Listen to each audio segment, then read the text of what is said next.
connect to my iPad as well.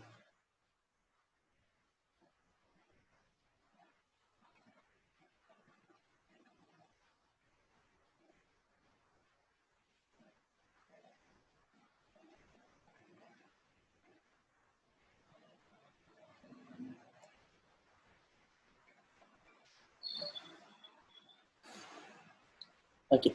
Uh, Good morning, everyone. As a uh, maybe a recap of what we have done in the last class. In the last class, we were working on the Titanic dataset, and our aim was to establish the data pre-processing part from the Titanic dataset.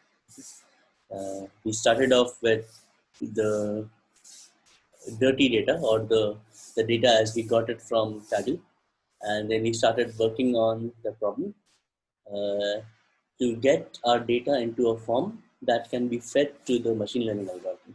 So key things to remember within those parts were that we cannot give missing values to the algorithm, we cannot give text to the algorithm, and if possible, we should make the data as simple as possible that our model should not get confused, but learn the relevant parts. Okay? So for doing those things, we dealt with missing values. There were different ways we dealt with it, either replace it by mean or some common value or some logic that the data suggests to us can be used. We also replaced most of the text, or I think all of the text, with numerical values. So there was some sort of mapping between the text and numbers. Like for gender, male and female, we changed that to zeros and ones. For we from the name, we extracted the title, and we took the title and we gave it some code. Okay. Further, we said that we should not complicate it for the algorithm to learn. So wherever there was too much noise within the data, we could make it simpler. We could remove the noise or smooth it out or discrete it.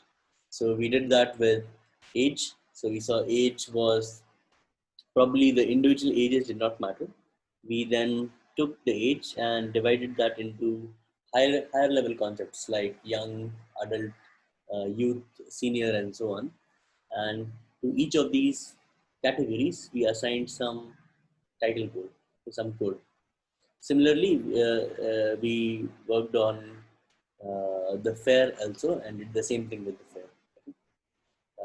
Even with Cabin and many places, we use the same idea. And yeah, with completing all of that, we had the data into we also tried to merge two features to form one common feature. With that, we had our processed data, which looked very clean. That is, there are no missing values. There are only numbers. And we had removed all the irrelevant features that we were not going to use to our model. So like ticket number, we were not going to use. So we eliminated ticket number from our pandas data frame and so on. And that is where we had stopped last time. Do you have any questions in whatever we have done so far?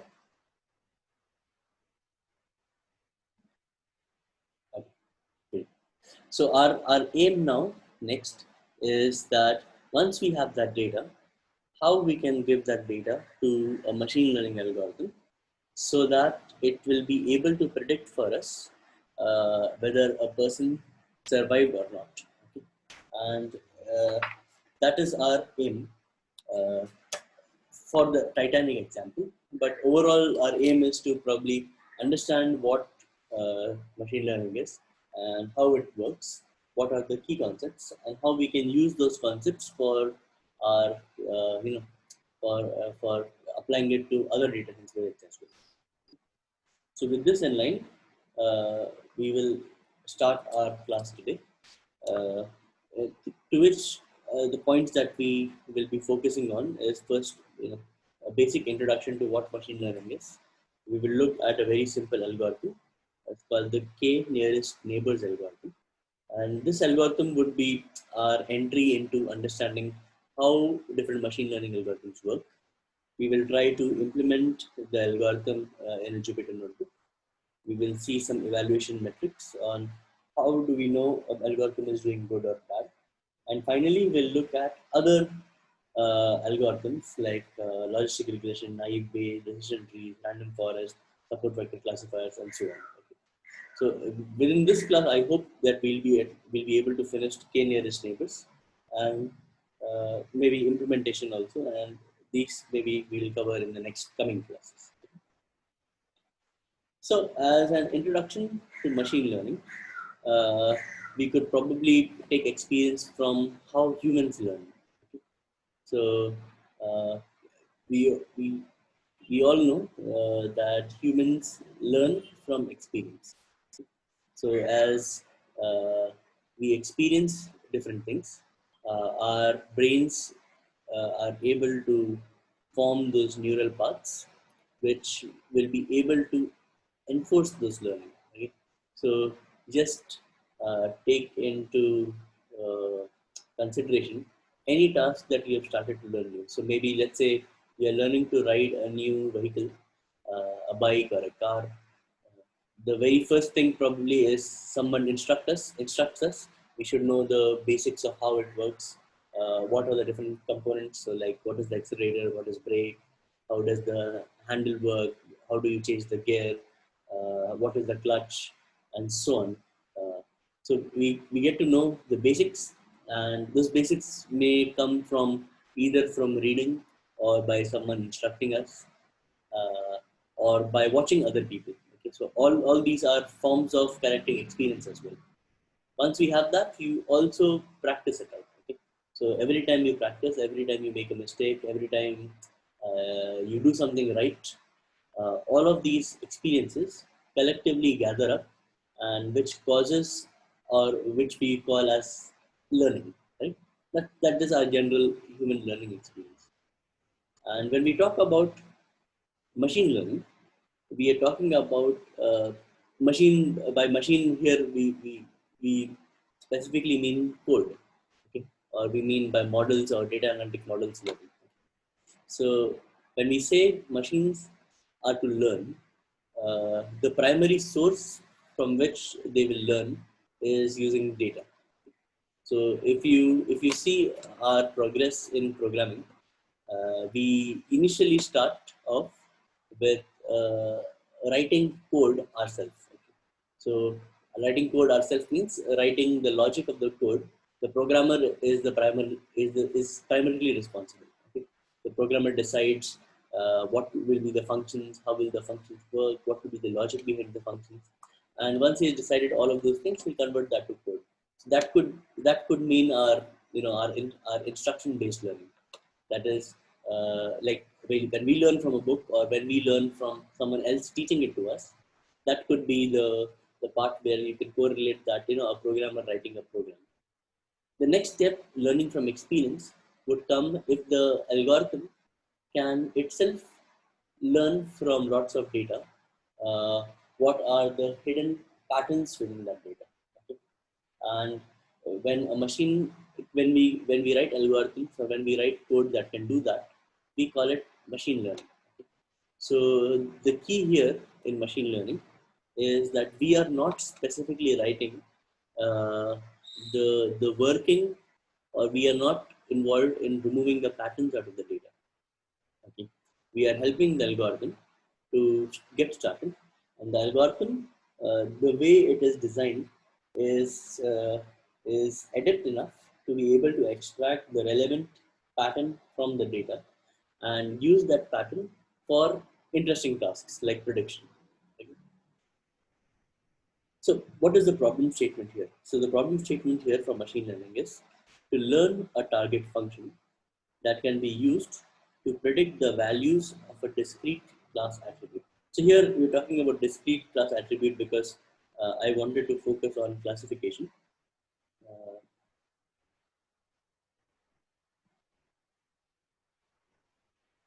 but this could be a very generic machine learning statement as well. Okay, to learn a target function that can be used to predict values. Okay? Now these values can come from a discrete class or from a continuous class and so on. But the key here is to learn a target function that can be used to predict the values. So let me probably unpack this a little bit more so that we understand what the idea is. Here, I would like to introduce two concepts uh, or two kind of systems. Something called as deterministic system, and I say undeterministic system, non-deterministic system, or something an opposite of that. A deterministic system would be a system whose output can be uh, very well approximated or evaluated. Okay, so let's say I am talking about Ohm's law. Okay, so Ohm's law, if I know the resistance and if I know the current being drawn, I can tell you what is the voltage. Or if I know the resistance and if I know the voltage, I can tell you what is the current, no, what current it will draw. Okay, so we know that it is linked by a simple equation, V is equal to IR.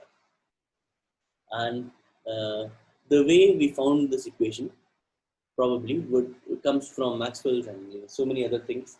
And people have worked on this. They have tried it on different electrical systems, and after testing it on multiple systems, we have found that this formula holds true, irrespective of many cases. Of course, there are certain cases like changing the physical parameter of the resistance could change the resistance and so on. But we know that this formula more or less works. An undeterministic system would mean that I don't know what is the principle underneath. Okay, so there is some principle which we are unable to write in terms of formula. Okay? Or it is difficult, let's say at this point, to write the system in terms of formula. But if I give an input, I can see an output. Okay? So something like you could say that I have a black box to which I know when certain input is given, I know what is the output. Now, what is inside this block is a question mark for me. It is it is either a question mark or it is too difficult to evaluate. Okay, I cannot. There are too many moving parts. There are too many complexity within the system, and it is very difficult to evaluate what is inside. But I have millions of these inputs for which I have millions of outputs. Okay, so millions means I have enough information. Can I take the input and output relation and try to estimate or try to come up with a model that gives me a fair enough idea of what is there inside this box? And machine learning is basically this kind of a task. Okay? If I fairly understand the system, and the system is explainable either by physics relationships or by domain knowledge and things like that, I may not have a very, I may not need to do a lot of machine learning because the system is either pretty simple or the system is already explained. Machine learning would come into those places where the system is either too complex or we have no idea how the system is working, and we are using lots of data, and we have lots of data for which we have input output relationships, and uh, we can use those relationships to guess what the target function is. Okay, so reiterating again on what the problem statement is to learn a target function that can be used to predict the values. So once we learn what is the target function inside, then what I can do is I can take new inputs, pass it, and I can predict what will be the output in those cases. And that is the task of machine learning. Okay. Uh, is this idea clear so far?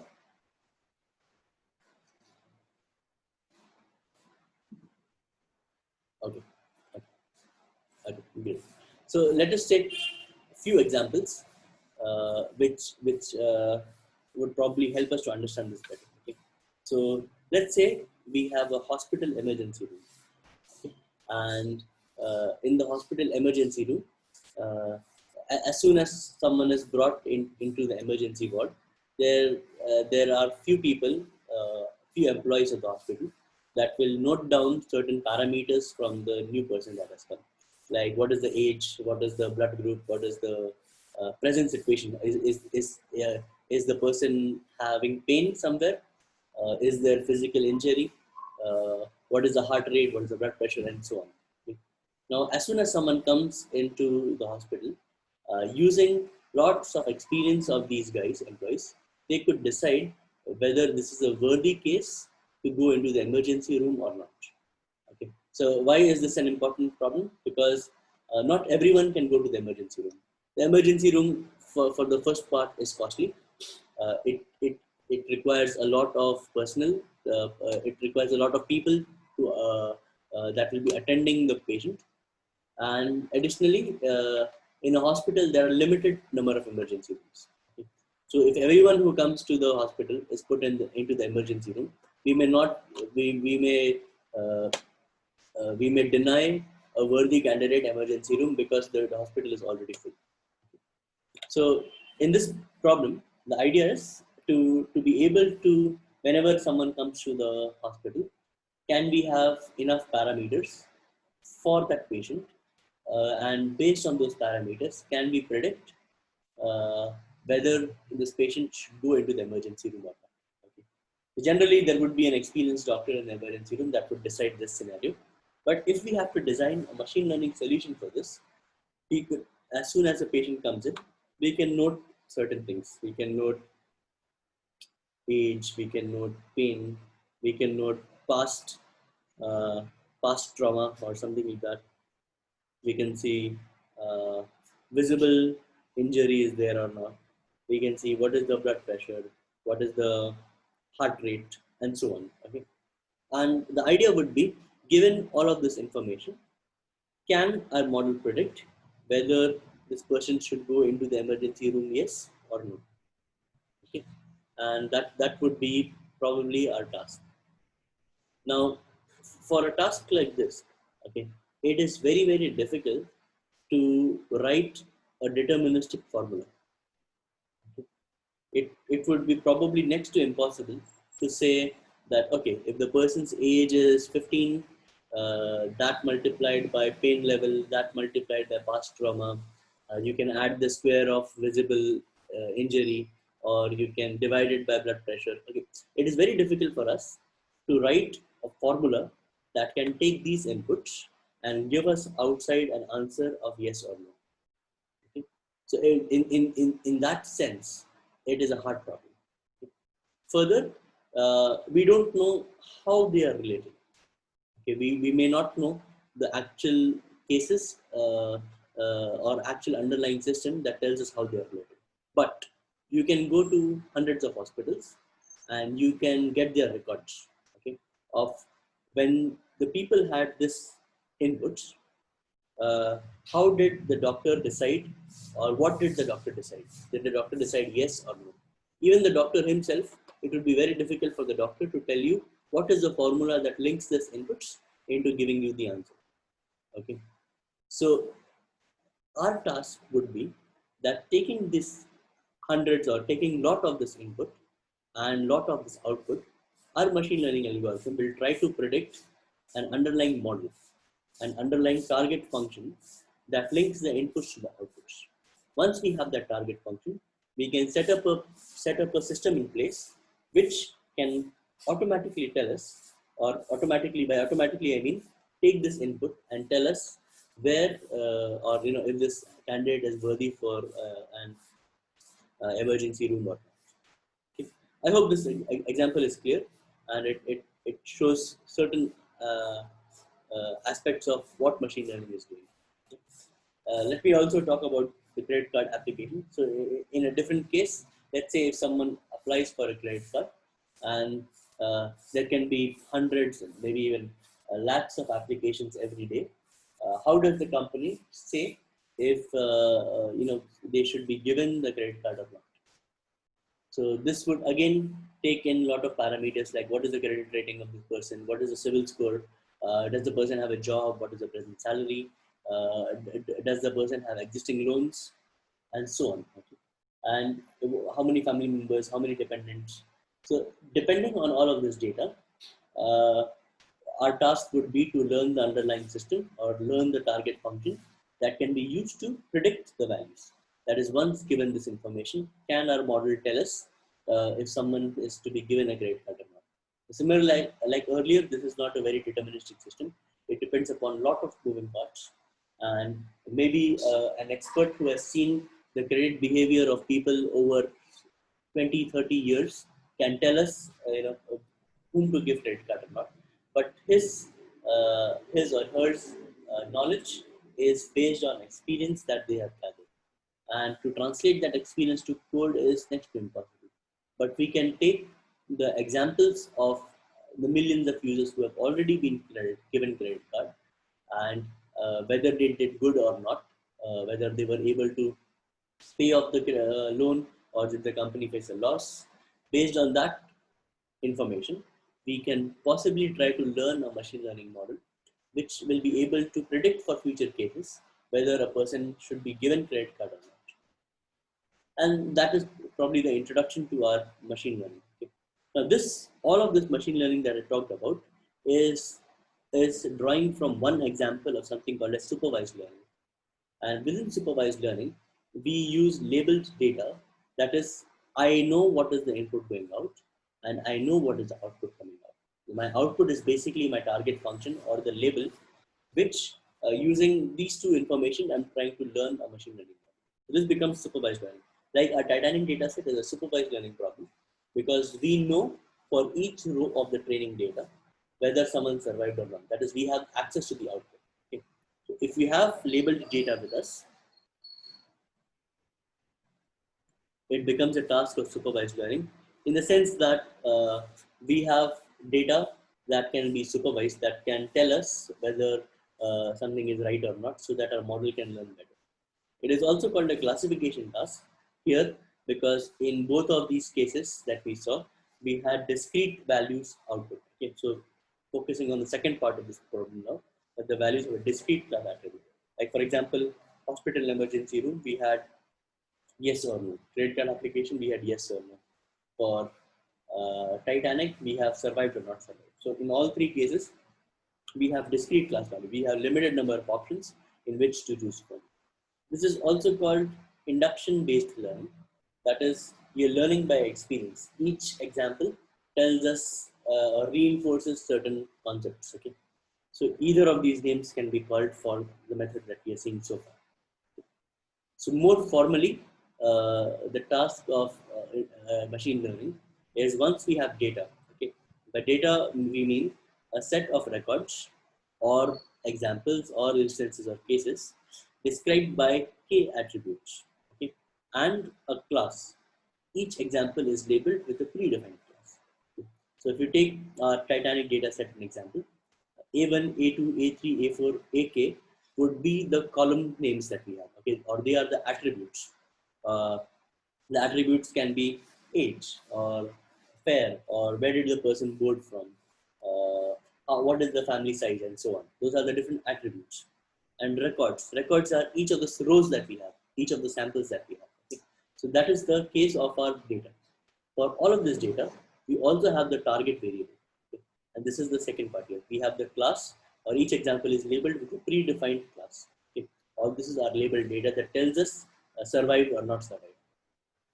Based on this data, we have our goal is to learn a classification model from the data that can be used to predict the classes of new future test cases. Okay. So given all of this information, so if you remember, the train data will be used to train the model, and the test data is what we need to predict on. So those are unseen cases that the model has not seen before. We have no idea what the answers are, and can our model predict for such cases? How will the answers look like? Okay, what will the answers look like?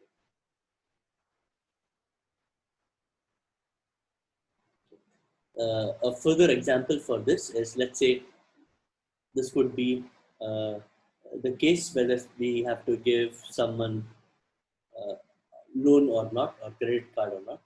And these are the different attributes that we have. We have age, we have whether a person has a job, whether a person owns a house, what is the credit rating, and what is the class. So these are the different attributes. These are the different attributes. This is the target class, that is yes or no. And finally, these are the different sample records that we have. So in this case, we have 10 records. for training, and we have to use that to test for this one requirement, where we say, okay, age is young, person does not have a job, person does not own a house, but the credit rating is good. Okay. In that case, do we give a job or not? Do we give a credit card or not? So our idea would be, okay, can I take the past data of whatever we have done in the past and use that to learn a model that will be able to predict for us what this answer is. Now, within machine learning, we talk about two areas of machine learning as supervised or unsupervised.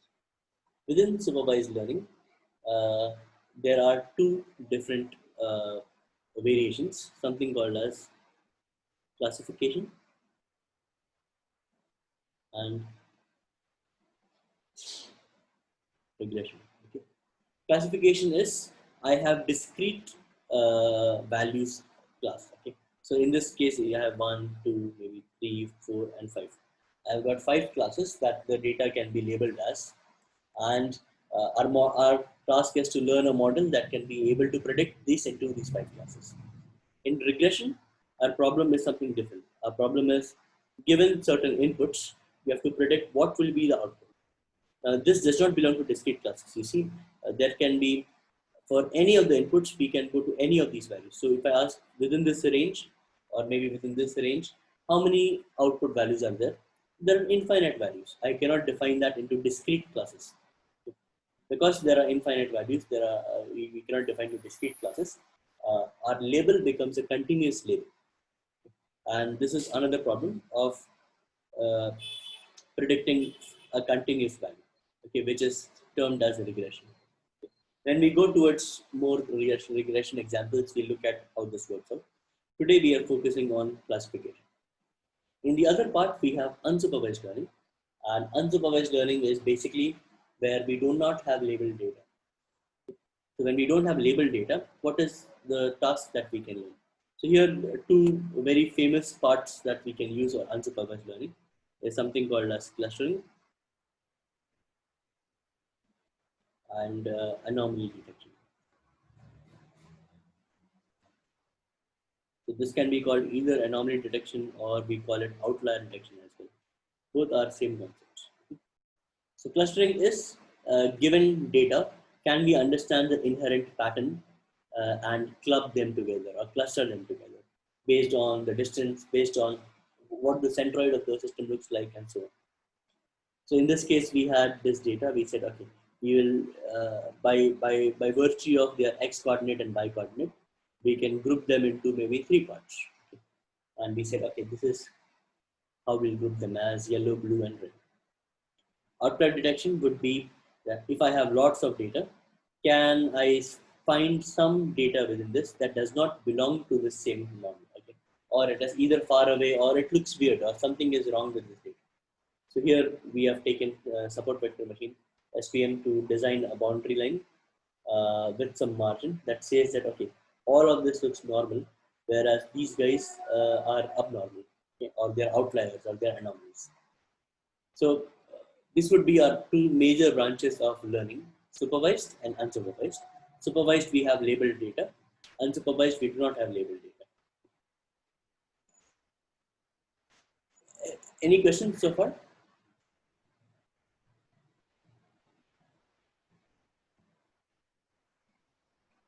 Okay, great.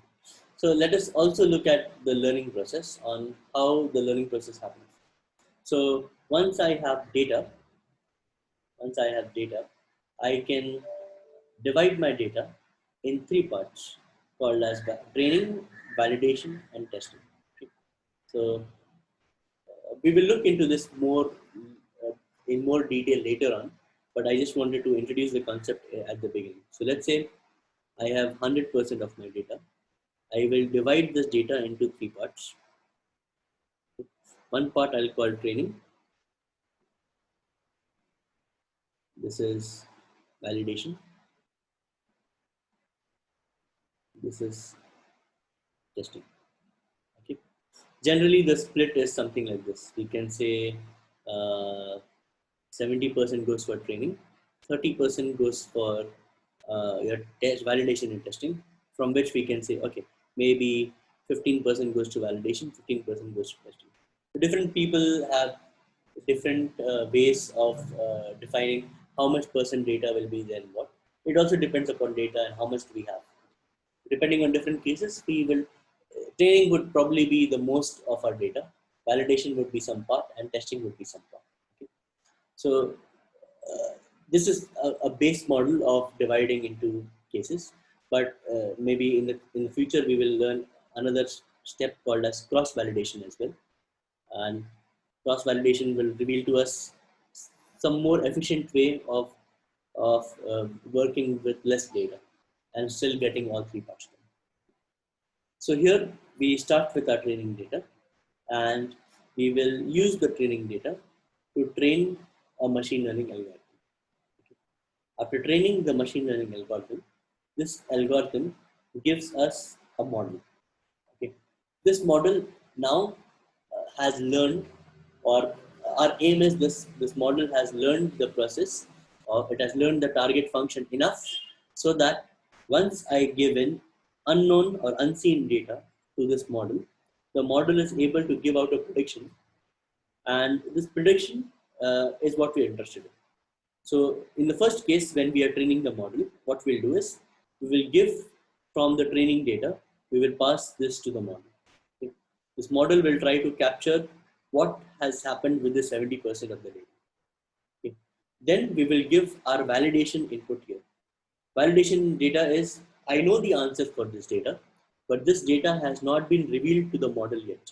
So my model has not seen this 15% of the data. Okay. So I can test the model with this 15% to see if we are doing good or not. Okay. So the model gives out a prediction. We will evaluate the prediction because we already have access to this. We can evaluate if the prediction is right or it is wrong. Based on its rightness or wrongness, we will give that as input to the training model, and it can train further so that it does better on this unseen data, on this validation data. Okay. So it does better. We again have a revised version of the model. We can check the revised version of the model and see if the accuracy is good or not. And we can continue this cycle till we are satisfied that we now have a model that faithfully, or at least to the best we understand, represents the underlying system behind this data. Okay. Once we have that, we will do a final testing by this testing data, and we will see what is our metric, what is our score, okay, what is our evaluation, and based on our score, we will say, okay, let's say our model is doing 95% accuracy, that it is fairly good model, or we are comparing between multiple models and we can see which of them are doing good. The one that does better, we will take that model and deploy it to the real world. That is, we can put it for application. Now, the main assumption within all of this process is that the training data that we are learning from is identical or is very similar to the data that we'll be testing with, or to the data that will be, when this model is deployed into the actual real life, then that data is similar to the data that I'll be using for training. Okay. So if so far as this condition is satisfied, our algorithm will do good. Okay. So we cannot maybe let me take an example. So if we are learning the case for hospitals, okay. So let's say instead of a hospital for humans, my training data comes from a veterinary hospital, like from an animal hospital. Then can I take the model that is learned from that animal hospital and deploy it to the human world? So the answer is no, we cannot do that. Okay, maybe there may be some correlation, but the model is not transferable. Okay, so the data which was used to train the model is not the data in which it is deployed or tested. So the model may not do very good. So the idea here is we should have enough data for training that faithfully represents the testing environment. Okay. And so far as that condition is satisfied, hopefully we will learn a good model that will give us good numbers. So this would be our basic process of learning. Do you have any questions at this point?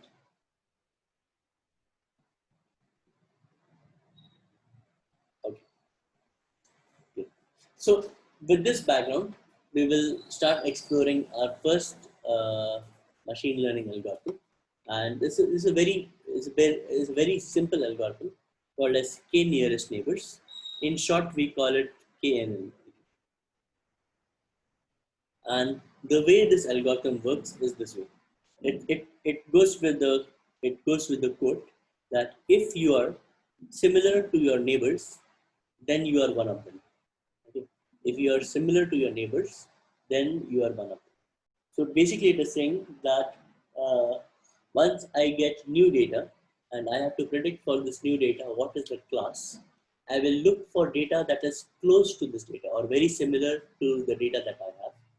And based on that information, based on what the other data points have their classes as, I will try to predict the class for this unseen data. Okay. So let me go to a more formal statement. It's something like this. KNN will search through the entire training data set for K most similar instances. K can be a number. Okay, so KNN stands for maybe five. Let's say 5 for example. Okay. It will search through the entire training data set for 5 most similar instances, and the data with the most similar instance is finally returned as the prediction. Okay. Does this make sense? Actually, I didn't get it. Yeah. Let me probably explain using an example. Okay. So let's say we have a case where we have two things. Okay, let me say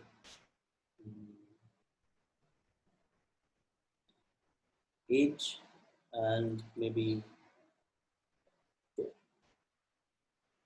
let's say I have for the Titanic dataset, I have two of these inputs, okay, age and fair, and based on if a person's age is less and fair is more, I have these examples where uh, I have these examples of people who have survived. As the age increases, maybe to the middle part, and fair is less, I have more examples of people of Titanic who have not survived, and maybe some random cases here and there. Even when fair is more, age is higher, I still have. So let's say my data space is distributed this way. Using two features, age and fair, we have green and red, where green and red, they represent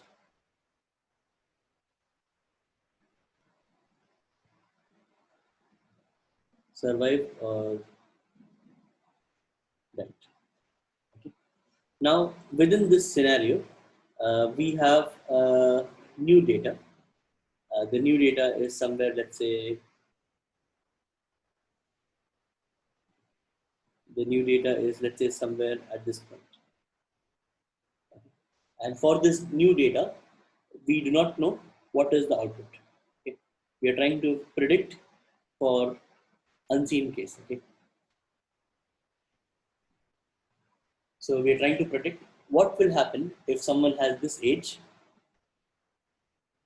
and this is the fare that they have paid. Okay. Has this person survived or not? And that is our question.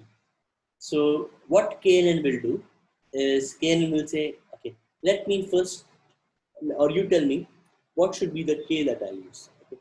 So let's say we use a K of 1.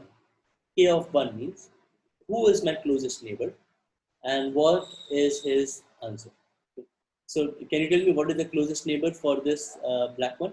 Is it a red one or green? Red one. Yes.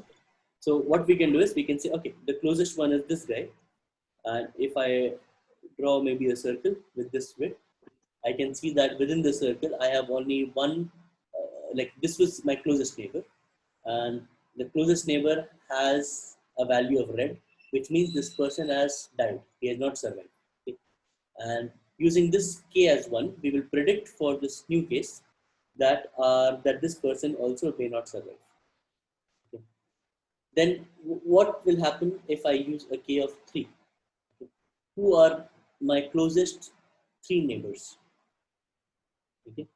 What would be your answer? So, like, I would say that uh, this guy is close. Next would probably be this one. Next would probably be this one. Okay. Let's take that these are the 3 closest neighbors. So now looking at the closest neighbors, uh, we see that we have 2 greens and 1 red. Okay. So for k is equal to 3, our model will predict that this person has survived. Does that make sense? Yes, yes. Okay. Let me go back to the statement again and let us read what it says. Okay. So if you are similar to your neighbors, then you are one of them. Okay. And the formal statement is KNN searches through the entire training dataset for k most similar instances, and the data with the most similar instance is finally returned as a prediction. Okay. Does this make more sense now? Yes, but how we select the K? Ah, excellent. So yeah, we will go to that part. But you have understood, right? Once we have k, Yeah. how will we use that for predicting new information? Okay. So maybe, yeah, maybe let me also talk about what do you mean by closest. Okay. And I will answer your question of k maybe after we do that. So closest would mean that we are trying to do something with distance. How far is one data point from the other data point? And there could be many ways of identifying that. One way could be something called as Euclidean distance. Okay, Euclidean distance is if I have a point here at 1 comma 1 and if I have a point here at 5 comma 1, 5 comma 4, what is the distance between them? Euclidean distance says that the distance between them can be evaluated using our distance formula, which is again reframing it as a Pythagoras problem. It says that okay, if I draw a triangle like this, you take the two sides, square them up, add them up, and take its square root to get the third side.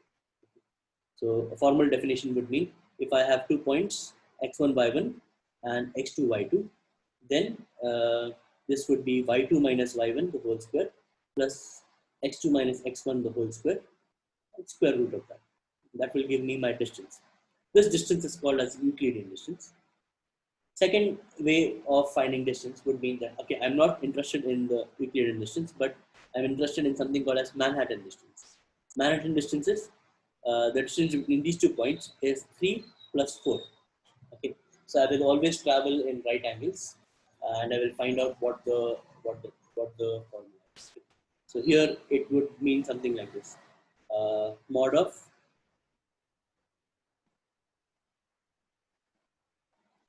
x1 minus x2 plus y1 minus y2 mod of that, and I think summation of that as well. Yeah, I have to look at what the exact term or what the framing would be, but the idea is again something similar. Okay. So as long as we are able to calculate the distance between 2 points, either using Euclidean or Manhattan, there is one more method called as Minkowski, and there are several methods that people have come up with. As long that will be the one important part for KNN. I need to know the distance between a data points. In this case, we are talking only about 2 features, but you can even have multiple features. You can have 10 different features, and for all those features, we would be interested in finding out the distance. And once we have the distance, we can probably then find out what are, how many of them are close, how many of them are not close, and so on. Can you probably mm, uh, okay. So for KNN, in that sense, uh, is it clear now why we cannot pass text to the model? Okay. Can you try and explain what will happen if we give text to this kind of model? First thing is we can plot in a graph. Okay, excellent. Then all the calculation coming after it, this distance, everything we can't do. Yes, because text, we cannot find what is the distance between text, right? You have to convert that into some number format, and to that number format, we can evaluate distance. Okay? So that will probably make some sense when we're talking about distance, at least in terms of k. Coming to k, maybe I can answer k right now. What we will do is we will use our training data for which we have labeled information, and we'll try different values of k. And once we try different values of k, we will see which k gave us the best accuracy. Okay? And the k that gave us the best accuracy for our validation set will be the k that we will use for our model.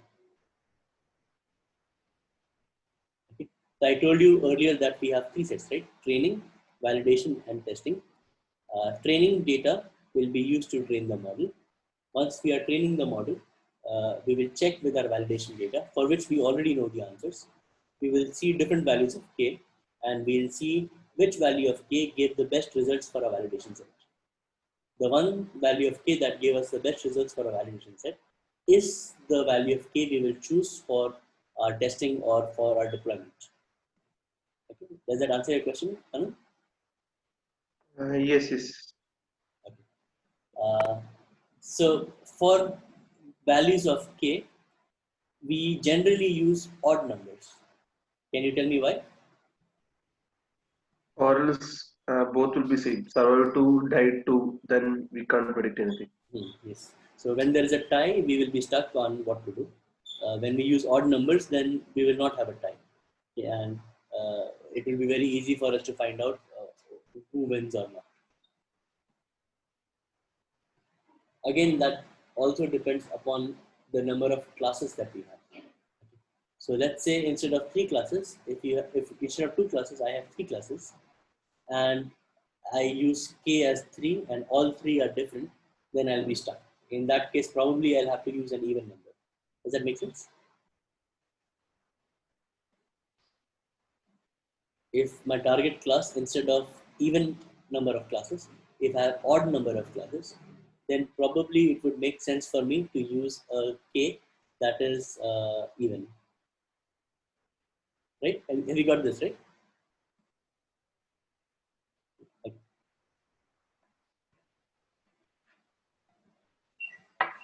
So with this background, I think we can move to the notebook, and I can try to demonstrate how KNN would work out.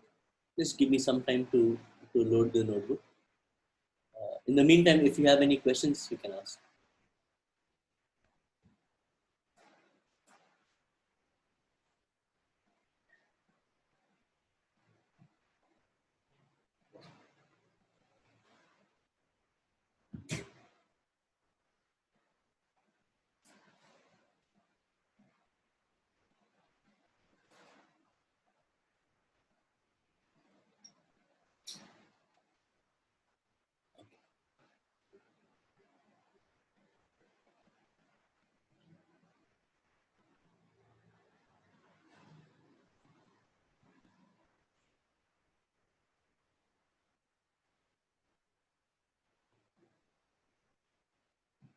Are you able to see my screen?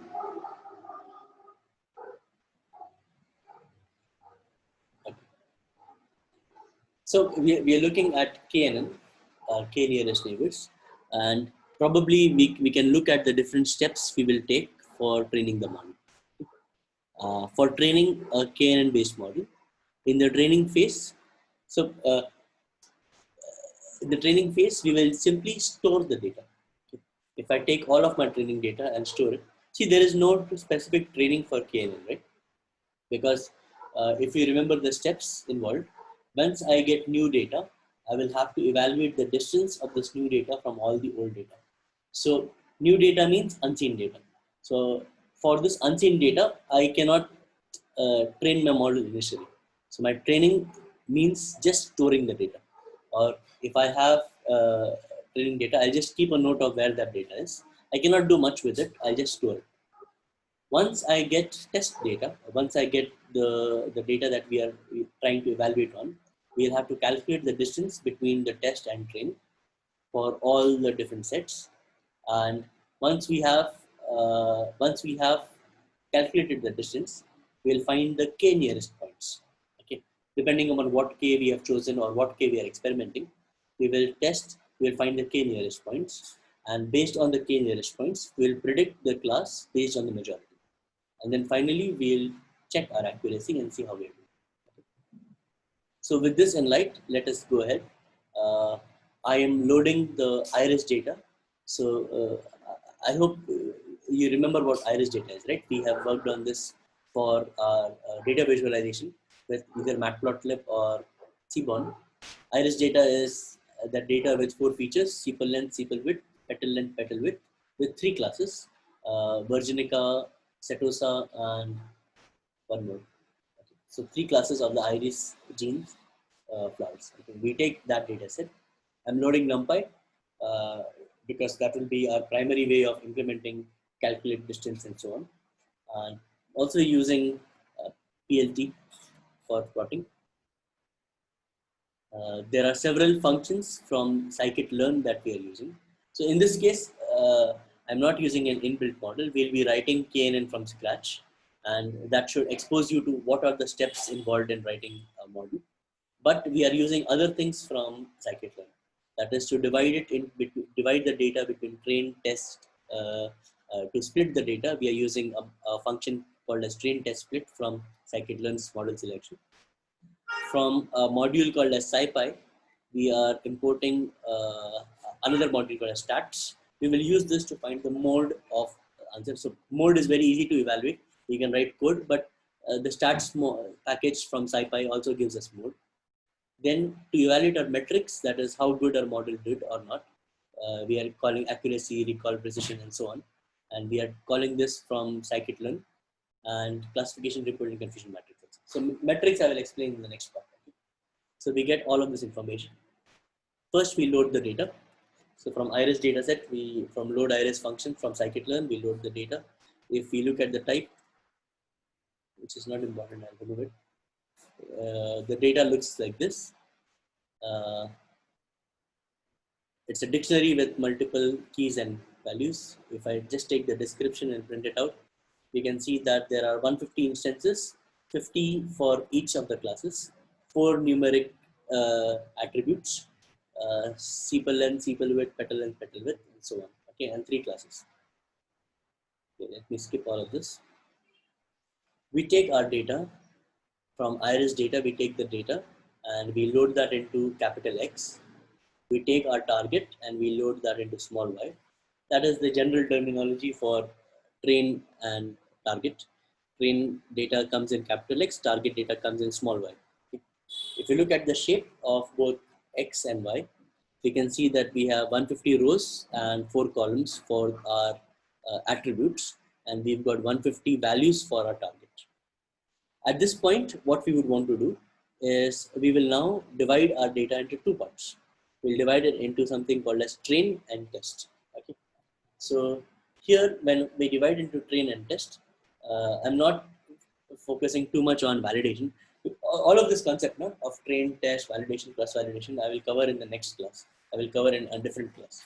It's something that requires its own attention. Right now, we'll focus only on the algorithm. So if you look at our X shape and Y shape, if I just put Y and press enter, you can see our Y is in some order. We've got first 50 values of zeros that belong to class 0, next 50 values that belong to class 1, and next 50 values that belong to class 2. Okay. Here we call the train test split method from scikit-learn. Okay. What it does it takes the inputs values of X and Y. It asks for us what is the test size. So we say 0.3 means 30% will go to test and remaining 70% will go to train. And we also give a random state. So what this will do is it will randomly order values for X and Y. So if you take this set, let's say, if this is our entire data, 70% is 105 examples, and 30% is 45 examples. Okay. So if I take the first 50 values are zeros, next 50 values are ones, and then 5 more. Okay. So if I have to divide into 70-30 split, if I take this much as my 70% for trained data, and this much as my 30% for test data, do you see a problem here? If I take this as train and this as test, will I face a problem for our model? Yes, we have only one set of data. Yes. So our problem is we are failing the assumption that we talked about, right? We talked about the assumption where the training environment should have similar distribution as the testing environment. So I cannot take this in order and give it back. Okay. So luckily, train test split method of scikit-learn will automatically or it will randomly choose 70% for train and 30% for test. So once we call this function, it gives us 4 outputs: xtrain, xtest, bytrain, bytest. You can give any variable names, but I've given xtrain because this would be easy for us to understand. Xtrain will be our training data for the 4 features that we have seen. Xtest would be again our testing data for 4 features. Ytrain would be the labels for this xtrain, which class they belong to, and bytest would be the labels for this bytest. So once we evaluate this and we print its size, we can see that 105 examples go to train and 45 examples go to test. We can quickly print what is bytrain, and we can see that bytrain is a mixer, right? It is not in order. So we have examples of 0, 1, and 2. If I take bytest, I can see I also have examples of 0, 1, and 2. So question would be, how many examples do I have? So let us write a quick for loop to evaluate this. So I'll say for I in range 3, that is I will take values 0, 1, and 2. And for the ytrain, I'm taking ytrain and ytest, all of these are numpy arrays. For this numpy arrays, I am trying to filter out those values of ytrain where is equal to I. I will take 0, 1, and 2 and will print its length. So when we run it for our train, we say there are 36 examples of class 0, 32 examples of class 1, and 37 examples of class 2, which is roughly close. Okay, so this is not a very uneven mix. Okay, so this is very close mix, and this would do very good for our data. Even for the test scenario, we see that there are 14 examples of 0, 18 examples of 1, and 13 examples of 2. This is also very close to each other. So this distribution is enough that they are representative environments. For the training and test, both have representative environments. They are identical. So we can work it out. Okay. Maybe I can ask you a question now. Can we continue another half an hour with doing this example, or do you want to take it in the next class? What about you, Srinivas? Can you answer for this?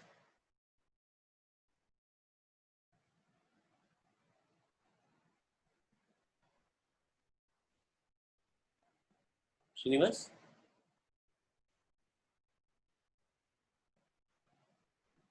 Oh, Yeah, Alisha. Yeah. yeah. Yeah. Do we continue another half an hour, or can we continue next class? Actually, it's getting late for me because I have office.